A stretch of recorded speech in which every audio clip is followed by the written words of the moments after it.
তুই জমি কি করিস? জমির নাম সুগা, তুই জমিন না ওটা।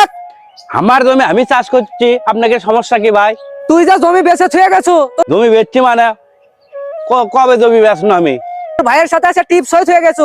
তোর কি মনে নাই? তাও তুই আসে জমির নামছো। টাকা খাওয়ার সময় তো ঠিকই খাস, আবার জমির লোক তুই সামলান পাইস না, তাইলো? জমির থেকে ওঠে, জমির থেকে ওঠে, এখনই ওঠে। জমি বেচছু কি না বেচছু, টাকা যে কর করা 50,000 তুই গনে লিলু।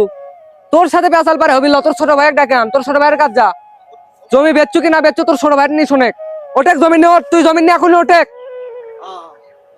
ছোট ভাই দাঁড়া তো, দাঁড়া।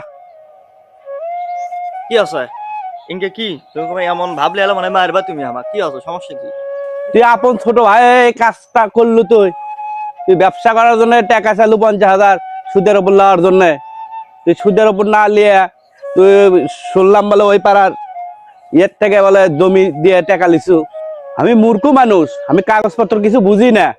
তুই যে টিপসই লিলু, কোন কাগজের টিপসই লিয়ে তুই জমিটা লেগে লিলু, এই কাজটা তোর হলো? এই কাজটা করা তোর সম্ভব হলো? বড় ভাইয়ের সাথে বেইমানি করা। তোকে আমি সন্তানের মতন দেখি, আর সন্তানের মতন তো লালন পালন করছি। তুই এইগুলো কাজ করা আমার সাথে তোর এগুলো করা উচিত হলো?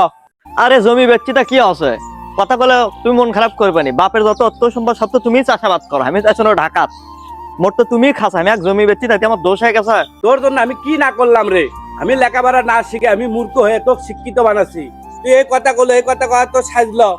আরে তোমার থেকে টাকা চাই, তুমি তো টাকা তো তুমি হলে দেবার চাও না। 50,000 টাকা দেখুন ব্যবসা হয়, তোমাকে পেলেও তো তুমি দিলা না।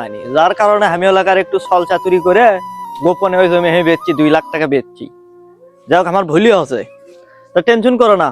আমি ব্যবসা করে আমি জমি তোমাকে ঘুরে এলে দেবো নি, দরকার হলে ডবল জমি তোমাকে কিনে এলে দেবো। তুমি টেনশন করিস আগে। এ তোর জমি ঘুরে লওয়া লাগবি না। তুই যে 50,000 টাকা লিছিল, টাকা শেষ করছো না কিছু টাকা আছে সেটা বলতো তুই? না, কিছু টাকা আছে, এখনো কিছু টাকা আছে। তোর কাছে যে টাকা আছে ওই টাকা আমাকে দিস। দেওয়ার পরে আমি কিস্তি তুলে, জিঙ্কা করে হোক, কিস্তি টিস্তি তুলে যেভাবে হোক ওই জমিটা আমার ঘরে লওয়া লাগবে। জমি যদি চাষ না করি তাহলে আমি এই বউ চললে কিভাবে সংসার আমার চলবি? থাক, দোয়া করি তুই অনেক বড় হ। আমার সাথে তো বেলা সিটিংগিরি করছু, থাক তুই বড় হ, আমি গেলাম। এভাবে হারিয়ে যাচ্ছে বড় ভাইয়ের ভালোবাসা। বড় ভাইয়েরা ছোট ভাইদেরকে নিজের সন্তানের মতো লালন পালন করে, কিন্তু দিন শেষে দেখা যায় সেই ছোট ভাই সেই বড় ভাইয়ের সঙ্গে অন্যায় অবিচার করে। আসসালামু আলাইকুম বন্ধুরা, আমাদের এই ভিডিওটি আপনাদের কেমন লাগলো অবশ্যই কমেন্ট করে জানাবেন। এবং যদি ভালো লেগে থাকে তাহলে ইউটিউব থেকে দেখলে চ্যানেলটি সাবস্ক্রাইব করে দেবেন, ফেসবুক থেকে দেখলে পেজটি শেয়ার করে দেবেন এবং ভিডিওটি শেয়ার করে দিবেন, এবং ফেসবুক পেজে ফলো দিয়ে পাশে থাকবেন। ধন্যবাদ।